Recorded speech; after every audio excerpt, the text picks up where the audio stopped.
नमस्कार, बड़ी बहस में आप सभी का स्वागत है और मैं हूं आपके साथ आयुष चित्रांश। देश की राजनीति में सबसे महत्वपूर्ण माने जाने वाले राज्य उत्तर प्रदेश में 10 फरवरी को पहले चरण का चुनाव होना है। अब इस चरण में पूर्वी उत्तर प्रदेश की सीटों पर वोट डाले जाएंगे।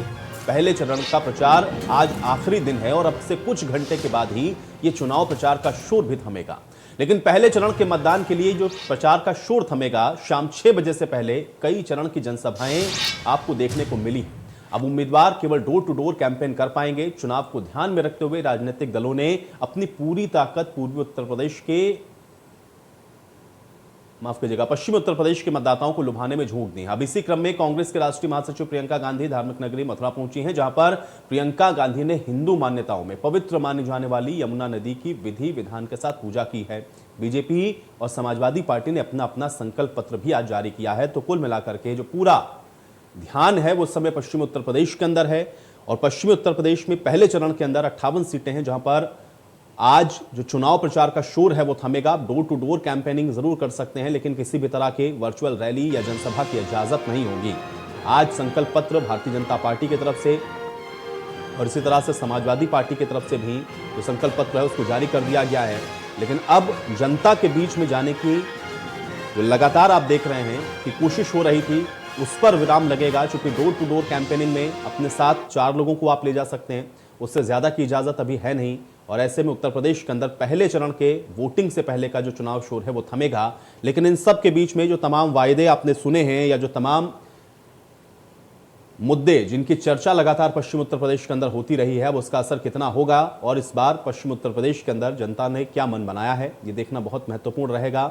और पहले चरण के अंदर जो 11 जनपद हैं जिनकी 58 सीटें हैं जहां पर ये मतदान होगा, वहां पर देखना यह होगा कि जो पार्टियां अपने अपने दावे कर रही हैं उनके दावों में कितना दम है और जनता के बीच में इस बार किस पार्टी ने अपनी जो जगह है उसको सुनिश्चित किया है। तो पहले चरण का जो मतदान है 10 तारीख को होना है और ये बहुत महत्वपूर्ण है, क्योंकि अगर आप 2017 में देखेंगे तो पश्चिमी उत्तर प्रदेश के अंदर सबसे अच्छा प्रदर्शन भारतीय जनता पार्टी का रहा था। लेकिन इस बार कई चुनौतियां हैं भारतीय जनता पार्टी के सामने। मौजूदा 5 साल की सरकार है, उसके कार्यकाल को बताना है, बीच में किसान आंदोलन और किसान आंदोलन से किसानों से जुड़ी हुई जो समस्याएं हैं, साथ ही साथ जो तमाम वायदे किए गए हैं उनमें से पूरे कितने हुए हैं, ये ऐसी चीज़ें हैं जिसको लेकर के विपक्ष लगातार इन सवालों को उठा रहा है। लेकिन सत्ता पक्ष जिन वादों को करके या फिर जिन बातों को लेकर के जनता के बीच में है, अब पश्चिमी उत्तर प्रदेश के अंदर जनता ने क्या मन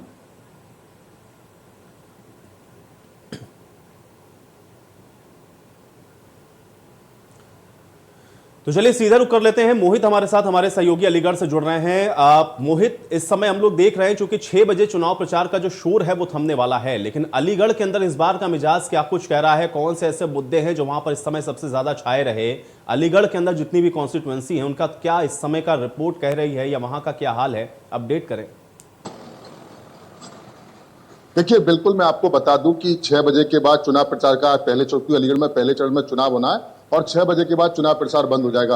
लेकिन देखिए, अलीगढ़ में तमाम तरह के मुद्दे थे, क्योंकि अलीगढ़ में जो 3 विधानसभा, चाहे हम इगलास विधानसभा की बात करें या खैर विधानसभा की, और खासकर में जो बरौली विधानसभा की, ये जाट बहुल इलाका माना जाता है। अगर खैर और इगलास विधानसभा की तो यहाँ किसान मुद्दा शुरू से लेकर लगातार हावी रहा है। लेकिन चूंकि सरकार ने 3 बिल वापसी ली और सबसे बड़ी यहाँ जो परेशानी हुई है वो छुट्टा गौवंशों को भी लेकर हुई है, क्योंकि जो छुट्टा गौवंश जो किसान लगातार खेत में घूम रहा है उसको लेकर किसान काफी नाराज दिखे थे। अगर हम बरौली विधानसभा की बात करें तो बरौली विधानसभा में गन्ना मिल को लेकर लगातार किसानों में आक्रोश आता है। हालांकि कुछ दिनों योगी आदित्यनाथ भी अलीगढ़ आए थे, उन्होंने की चीनी मिल को लेकर उन्होंने शुरुआत कराई थी, लेकिन चीनी मिल जिस तरीके से चलना चाहिए था वो प्रॉपर मिल नहीं चल पाया। अगर हम छर्रा विधानसभा की बात करें तो छर्रा विधानसभा में जो है स्टेडियम की मांग लगातार उठ रही थी। वहीं अतरौली विधानसभा में पीजी कॉलेज की मांग लगातार उठती हुई आई थी। कई ऐसे रोड थे जो गांव के सारे रोड बनना बाकी थे। तो विधानसभा में जितने भी मुद्दे थे वो अभी थोड़े बाकी हैं, उनका कामकाज होना बाकी है। लेकिन फिलहाल 7 की 7 सीटों पर बीजेपी का कब्जा है। लेकिन अब चूंकि गठबंधन समाजवादी पार्टी का और राष्ट्रीय लोकदल का गठबंधन है और छोटे छोटे दल भी एक चुके हैं, तो निश्चित रूप से एक कड़ी चुनौती बीजेपी के लिए साफ तौर से बनी जा रही है। सबसे बड़ी बात, अलीगढ़ कल्याण सिंह का गढ़ कहा जाता है। कल्याण सिंह वहां से 10 बार विधायक रहे और 2 बार उत्तर प्रदेश के मुख्यमंत्री रहे। वर्तमान में जो उनके बेटे हैं वो संदीप सिंह जो कि चिकित्सा शिक्षा राज्य मंत्री भी हैं और सिटिंग एमएलए हैं। लेकिन सबसे बड़ी फाइट हमको वीआईपी जो सीट है अतरौली उस पर देखने को मिलेगी, क्योंकि वहां से वीरेश यादव प्रत्याशी हैं और वीरेश यादव ने 2012 में संदीप सिंह की मां यानी कि प्रेमलता वर्मा को भी हराया था और साथ ही साथ में सन 1962 में बाबू सिंह जो कि इनके पिता थे वीरेश यादव के, उन्होंने कल्याण सिंह को हराया। तो एक बड़ी सीट जहां पर जो चुनाव है वो देखने को मिलेगा 10 तारीख को। हालांकि फैसला क्या होगा वो 10 मार्च को पता चल जाएगा। देखिए, अगर इगलास लोकसभा की, अगर इगलास विधानसभा की हम बात करें तो 2017 में चुनाव हुआ था, वहां पे राजवीर दिलेर विधायक बने थे। उसके बाद 2019 में उपचुनाव हुआ, यहाँ पर राजकुमार सहयोगी विधायक बने थे, लेकिन राष्ट्रीय बिल्कुल। लोकदल का पर्चा लेकिन खारिज हो मोहित, गया अब था। देखना तो यह है कि सबसे इस बड़ी बार बात जो राष्ट्रीय आपने लोकदल बताया जो 7 सीटें हैं वहां पर जो चैलेंज है या जो चुनौती है उसको किस तरीके से बीजेपी पार कर पाती है, यही बहुत महत्वपूर्ण होगा। बहुत शुक्रिया मोहित हमारे साथ जुड़ने के लिए, तमाम बातचीत के लिए। और अब चलिए चर्चा में आगे बढ़ते हैं। हमारे साथ डॉक्टर रमेश ठाकुर जी जुड़ रहे हैं, वरिष्ठ पत्रकार हैं। रमेश ठाकुर जी, बहुत स्वागत है आपका इस चर्चा में।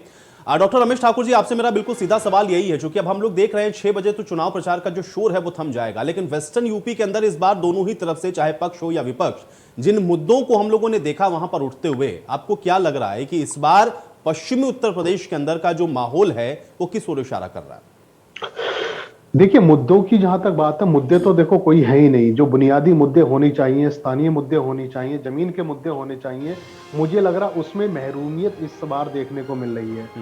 अभी मोहित जिस तरीके से बता रहे थे कि ये छर्रा विधानसभा जो है, इसमें स्टेडियम की बहुत पहले से मांग की जा रही है, क्योंकि यहाँ से कुछ बच्चे खेलते भी हैं, बाहर भी जा रहे हैं, नेशनल लेवल तक भी खेल रहे हैं। तो ये मांग बहुत पहले से की जा रही है, उस मांग को पूरी तरीके से धराशायी कर दिया गया।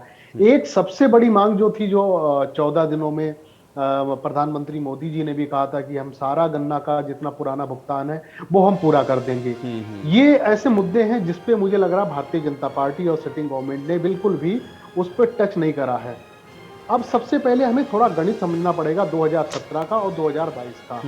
इन बिटवीन क्या हुआ? 2017 में भारतीय जनता पार्टी को बहुत अप्रत्याशित वहां से फायदा हुआ। सीट भी जो एक कल्पनाओं से भी परे उनको सीटें मिली थी, वो क्यों मिली थी उस पर थोड़ा सा हमें जाना पड़ेगा और उनकी गहराइयों को समझना पड़ेगा। उस समय जो उससे पहले जो समाजवादी पार्टी की सरकार थी, उनके दौर में जो दंगे हुए थे, जो पलायन की जो चीजें हुई थी, मुझे लग रहा है ये 2 मुद्दे पे उस समय भारतीय जनता पार्टी ने उठाया, उसका सबसे ज्यादा फायदा उसको सबसे ज्यादा फायदा हुआ। अब इन 4.5 सालों में क्या हुआ है? अब इन 4.5 सालों में, पौने 5 सालों में जो सरकार चली है योगी जी की, तो इनमें समीक्षा वहां की जनता अपने आप से कर रही है। ये जो क्षेत्र है पूरी तरीके से जाट बहुल है, यहाँ पे किसान है और पिछले 1 साल से जो किसानों का मुद्दा जो चल रहा है, आंदोलन चल रहा है, तो उसका असर तो रहेगा ही रहेगा। दूसरी बात सबसे बड़ी जो इस समय की जो खासियत ये है, जैसे भारतीय जनता पार्टी के नेता वहां पे जा रहे हैं, हमने कई ऐसी भी तस्वीरें देखी हैं, जब नेता जा रहे हैं तो वहां पे लोग घुसने नहीं दे रहे हैं। प्रधानमंत्री भी कल उनकी रैली प्रस्तावित थी, एंड टाइम पे उनको रोक दिया गया। हालांकि बहाना तो ये किया गया कि उसमें मौसम खराब है, तरह तरह की बातें होंगी, हालांकि उस पर हम नहीं जाना चाहते हैं। अब 20-25 मिनट के बाद में जो पहले चरण के चुनाव का जो दौर है वो खत्म होने वाला, प्रचार का दौर खत्म होने वाला, लेकिन मुझे लग रहा है इसमें भारतीय जनता पार्टी को उतना स्पेस नहीं मिल पाया खुल के बैटिंग करने का, कि हम अपनी योजनाओं को पूरी तरीके से हम लोग यहाँ पे दिखा पाए, प्रचार कर पाए। ऐसा कमोबेश दूसरी पार्टियों के साथ में भी हुआ, समाजवादी पार्टी के साथ में भी हुआ, सबके साथ में हुआ। लेकिन यहाँ जिस तरीके से समाजवादी पार्टी और उनके जो गठबंधन की पार्टी है आरएलडी, जिस तरीके से उन्होंने डोर टू डोर और जो नेताओं को जब उन्होंने लोगों से जो कनेक्टिविटी उनकी हुई है, वो मुझे लग रहा है यहाँ पे कहीं ना कहीं मुझे लग रहा है लीड इन्होंने हासिल करी है भारतीय जनता पार्टी से। लेकिन सबसे बड़ी बात है, 2 दिन पहले की एक तस्वीर। चलिए डॉक्टर रमेश ठाकुर जी, आपकी आवाज मुझ तक नहीं आ रही, मैं दोबारा आपसे कनेक्ट होऊंगा। अमित पांडे जी भी हमारे साथ जुड़ चुके हैं, वरिष्ठ पत्रकार हैं। अमित पांडे जी, आपका भी बहुत स्वागत है। अमित पांडे जी, आपसे भी मेरा यही सवाल है, जो कि पश्चिमी उत्तर प्रदेश के अंदर जो प्रदर्शन 17 में रहा, अब इस बार का जो माहौल है या इस बार जिस तरह की स्थितियां परिस्थितियां दिख रही हैं, आपका आकलन क्या कहता है? भारतीय जनता पार्टी के लिए जो 2017 की स्थिति थी, उतनी अच्छी स्थिति तो इस बार नहीं कही जा सकती है कि भारतीय जनता पार्टी के लिए है। लेकिन ओवरऑल भारतीय जनता पार्टी के जो मुख्यमंत्री हैं, उनका परफॉर्मेंस, देश के प्रधानमंत्री की जो छवि है उसको ध्यान में रखते हुए कहीं ना कहीं एक इस तरीके की भावना है कि वोटिंग जो है वो इनके हो सकता हो पक्ष में हो, लेकिन जो ओवरऑल माहौल दिख रहा है वो भारतीय जनता पार्टी के, क्योंकि किसान आंदोलन का जो दर्द है, जो किसानों का दर्द है, तमाम तरीके की जो सुविधाएं और सहूलियत किसानों को दी हैं, उसका जो लाभ मिलना चाहिए था, वो लाभ उस तरीके से खुल के नहीं मिल पा रहा है। उसकी सबसे बड़ी वजह जो है वो किसान आंदोलन है। किसान आंदोलन की वजह से जो पश्चिमी उत्तर प्रदेश में भारतीय जनता पार्टी को लाभ होना था, वो कहीं ना कहीं लाभ होता हुआ दिख नहीं रहा। शहर की जो स्वाभाविक सीटें हैं भारतीय जनता पार्टी के पास, उसमें कहीं ना कहीं वो प्लस में रहेगी, लेकिन जो गांव का परिवेश है, जो किसानों का जो बेल्ट है, उस बेल्ट में कहीं ना कहीं इनको कुछ ना कुछ नुकसान उठाना पड़ेगा। जो सहूलियत, जो सुविधा, जिस तरीके का माहौल 2017 में था, जबकि ये काम करके अपने प्रयासों से जिस तरीके से इन्होंने काम किया, उसके बावजूद उनको वहां उस तरीके का समर्थन नहीं मिल पा रहा। रमेश ठाकुर जी, चूंकि अमित जी ये कह रहे हैं कि देखिए 17 वाला प्रदर्शन तो नहीं, लेकिन हाँ ऐसा नहीं है कि बहुत कुछ ऐसा वहां पर बदलता हुआ नजर आएगा। ग्रामीण परिवेश में कुछ सीटों पर इसका फर्क या असर जरूर देखने को मिल सकता है, बाकी बहुत ज्यादा कोई विपरीत परिस्थिति भारतीय जनता पार्टी के अगेंस्ट वहां पर नजर नहीं आ रही। डॉक्टर रमेश ठाकुर जी। नहीं, इसमें कुछ चीजें हैं जिसको हमें समझने की जरूरत है। अमित जी ने बिल्कुल सही कहा। ये बात मैं कहने वाला था, मेरी बात उन्होंने कर दी। देखो, आप इनमें एक रूरल क्षेत्र जितना भी है, चाहे अर्बन क्षेत्र, इन दोनों में बहुत ही अंतर है। इतनी बड़ी खाई इस बार हो गई है। जो शहरी क्षेत्र है, शहरी क्षेत्रों में कहीं ना कहीं भारतीय जनता पार्टी रिझा पाएगी, लोगों को मना पाएगी अपने पक्ष में वोट डालने के लिए। लेकिन जो ग्रामीण स्तर का जो है, मुझे लग रहा है उसमें इनकी वोट मिलना बड़ा मुश्किल हो जाएगा। हालांकि कोशिशें इन्होंने बहुत की हैं, लेकिन किसी गांव में इनकी रैली नहीं हो पाई है। इस बार की जो सच्चाई है, किसी गांव में इनकी बड़ी कोई सभा नहीं हो पाई है। कोई बड़ा नेता किसी गांव में जा नहीं पाया है। बड़े नेता जिस तरीके से गए हैं, स्वतंत्र देव सिंह एक बार अभी बीच में 4-5 दिन पहले वो कहीं सभा में संबोधित करने जा रहे थे, मेरे ख्याल से ये शामली के आसपास ही कोई गांव थे, लेकिन गांव में लोगों ने इकट्ठा वहां पे ट्राली ट्रैक्टर लगा दिया गया ताकि वो घुस ना पाए। उसके बाद उन्होंने क्या, गन्ने के खेत में जो लोग मजदूर काम कर रहे थे उनको पर्चा वर्चा बांट के चले आए। ये चीजें मुझे लग रहा है मीडिया में आ नहीं पाई हैं, मीडिया में उस तरीके से दिखाई नहीं गई हैं। मुझे लग रहा है स्थितियां बहुत हैं, क्योंकि देखो हम लोग भी हमारा भी क्षेत्र बरेली है। नहीं, मैं भारतीय जनता पार्टी के लोग जा रहे हैं, सभा भी कर रहे हैं, सब कुछ कर रहे हैं, लेकिन जो फिर एक पूरी जो बेल्ट जब आ जाती है, पूरे बाहुल क्षेत्र, अब आपका जो जाट जो लैंड जिसको कहते हैं, चाहे आपका कैराना हो जाए, शामली हो जाए। चलिए रमेश जी, मुझे लग रहा है कुछ तकनीकी समस्या, शायद नेटवर्क का इशू, आपकी आवाज बार बार बीच में इंटरप्ट हो रही है। अमित जी जब होगी तो मुझे लग रहा है वो सारी चीजें सामने निकल के अमित जी 2017 में जो भारतीय जनता पार्टी ने जो मैनिफेस्टो में अपने कहा था, अगर उस मैनिफेस्टो की बात को, और जो अभी आज उन्होंने अपना संकल्प पत्र दिया है जिसमें वो कहते हैं कि हम ये सारी बातें कर चुके हैं, अगर वो उनकी इस बात को सहज भाव से मान लिया जाए, तो इसका एक्चुअल लाभार्थी कहीं ना कहीं गांव का किसान है। जो किसान निधि जो इन्होंने 2.5 करोड़ किसानों को 6,000 रुपए प्रति सालाना दिया है, ये एक बहुत बड़ा गेम चेंजर होगा भारतीय जनता पार्टी के लिए। कहते हैं कि जैसे इन्होंने अपने संकल्प पत्र में बताया, और मुझे लगता है इसका लाभ कुछ लोगों को मिला है। तमाम बार हम लोगों ने भी लोगों से जाके पूछा, तो महिलाओं को जो कनेक्शन मिले हैं, गैस कनेक्शन मिले हैं, लाभार्थियों को जो आवास मिला है, जो मुफ्त अनाज मिला है, ये कहीं ना कहीं इनको इसका लाभ दिला सकता है। और विपक्ष है, विरोध होगा, पूरे विपक्ष ने लामबंद होकर के इस बार एक प्रयास किया इस सरकार। लेकिन अमित जी एक सवाल मैं इसमें जरूर जोड़ूंगा, आप दोनों का मैं इस पर रिएक्शन चाहता हूं, क्योंकि मैंने भी पश्चिमी उत्तर प्रदेश के इन जिलों के अंदर कई जगहों पर जाकर के ग्राउंड रिपोर्टिंग का जब मुझे मौका मिला, तो दो चीजें बड़ी स्पष्ट दिखी वहां पर। एक तो ये दिखा कि जो आरएलडी का कोर वोटर है, खासतौर से वो बुजुर्ग हम लोगों को दिखे, जो ताऊ हम लोगों को दिखे, जो हुक्का गुड़गुड़ाते हुए दिखे, नलके पर वोट लगाना है बिल्कुल स्पष्ट था। लेकिन उसी परिवार के अंदर जब हम युवा से बात करते हैं, तो कुछ हमको ऐसे भी मिले जो भारतीय जनता पार्टी के पक्ष में नजर आते हैं। दूसरा जो विषय वहां पे सबसे महत्वपूर्ण मुझे नजर आया, वो ये था सुरक्षा का मुद्दा, जिस पर सबकी, मुझे अगर मैं कहूं कि एक तरफ से ये सहमति थी कि इस विषय पर तो काम हुआ है। क्या ये फैक्टर बनेगा कहीं, आपको लग रहा है? और इस वजह से भारतीय जनता पार्टी आश्वस्त है? ये पूरा चुनाव भारतीय जनता पार्टी आज के इस परिवेश में पूरा चुनाव जो लड़ रही है वो भ्रष्टाचार के खिलाफ और गुंडागर्दी के खिलाफ। आप देखेंगे उनके सारे नेता बुलडोजर की बात कर रहे हैं, उनके सारे नेता बदमाशों की बात कर रहे हैं, उनके सारे नेता लोगों के ऊपर हुए अत्याचारों की बात कर रहे हैं। आप जो पश्चिमी उत्तर प्रदेश में, क्योंकि इसी कोविड के काल में चौधरी अजीत सिंह जी का देहांत हुआ था, तो बुजुर्ग लोगों का, जाटों का एक उनके प्रति एक अलग आकर्षण था, एक उस तरीके का लगाव था।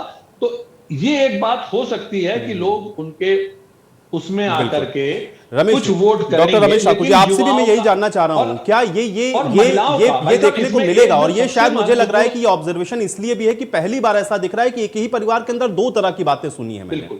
आपको लग रहा है डॉक्टर रमेश ठाकुर? मैं एक और महत्वपूर्ण बात बताना चाह रहा था कि देखिए, महिलाओं का पिछली बार 42% वोटिंग प्रतिशत भारतीय जनता पार्टी के साथ था। आज कहीं ना कहीं लॉ एंड ऑर्डर पे सबसे ज्यादा अगर कोई लाभान्वित हो रहा है, जिसका सम्मान बढ़ रहा है, जिसको डर नहीं लग रहा है, उसमें महिलाओं का रोल जो है महिलाओं के लिए ज्यादा सहज है। और महिलाओं से जब आप कभी पूछ रहे हैं और देखिए उनसे जब भी कभी बात होती है तो उनका रुझान भारतीय जनता पार्टी और आदित्यनाथ योगी जी के साथ होता है। ये एक बड़ा महत्वपूर्ण विषय है। बिल्कुल, इसीलिए मैं चाह रहा था, मुझे थोड़ा सा इस पर एक रिएक्शन है एक डॉक्टर रमेश ठाकुर जी का भी। रमेश ठाकुर जी, इसको कैसे देखेंगे कि परिवार के अंदर दो तरह की स्थितियां हम लोग देख रहे हैं? नहीं, देखिए, ये तो सारा चुनाव में पता चल पाएगा कि दो परिवारों का किस तरीके से इम्पैक्ट हुआ है चुनावों के। लेकिन मैं एक बात इसमें ऐड करना चाहूंगा, बिल्कुल अभी साथी ठीक कह रहे थे, दो तीन चीजें ऐसी हैं जिसमें भाजपा लीड लेके चल रही है। लॉ एंड ऑर्डर की स्थिति अगर आप देखो तुलनात्मक 2017 से पहले की,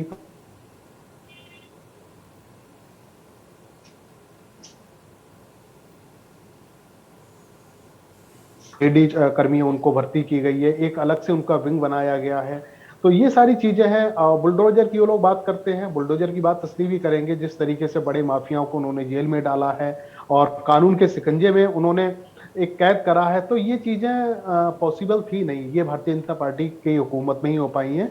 और ये क्यों हुआ और कैसे हुआ और ये किसने करवाए, ये सब जानते हैं। मुझे लग रहा है इस बार का जो चुनाव है, 2017 का जो चुनाव था मोदी के नाम पे लड़ा गया था और लोग बड़ी दीवानगी उनके अंदर थी। लेकिन मुझे यहां तक जो लगता है, कई सारे जिले हमने घूमे हैं इस चुनावों में और लोगों से बात करी, ये जो चुनाव है ये योगी के चेहरे पे लड़ा जा रहा है। क्योंकि इसमें मोदी जी का और अमित शाह का या किसी और दूसरे बड़े नेता का, राष्ट्रीय नेता का इतना नाम नहीं है, क्योंकि योगी के प्रति लोगों को लगाव है, उनके प्रति। कभी मैं अभी मथुरा में कुछ लोगों से मैं पूछ रहा था बीच में, तो लोगों ने साफ कहा कि हम योगी को लाना चाहते हैं। योगी के प्रति और योगी के लोगों के इतना जुड़ाव अब हो चुका है, तो इसका मुझे लग रहा है ये शायद भारतीय जनता पार्टी के अंदर ही खलबली मचा रहा है। क्योंकि जब एक कोई नेता बड़े स्तर पर बिल्कुल सही, आपने बहुत सही तरफ इशारा किया है। लेकिन डॉक्टर रमेश ठाकुर जी, बहुत माफी के साथ मुझे रोकना पड़ेगा, अब मेरे पास समय और नहीं है। बहुत शुक्रिया आप दोनों लोगों का, आप लोगों ने समय निकाला, इस चर्चा का हिस्सा आप लोग बने। हालांकि अब कुछ देर के बाद ही अब पहले चरण का जो चुनाव प्रचार है वो थम जाएगा और देखना यह कि इस बार पश्चिमी उत्तर प्रदेश की जो जनता है उसने क्या मन बनाया है। बढ़ेंगे आगे। उत्तर प्रदेश में प्रथम चुनाव के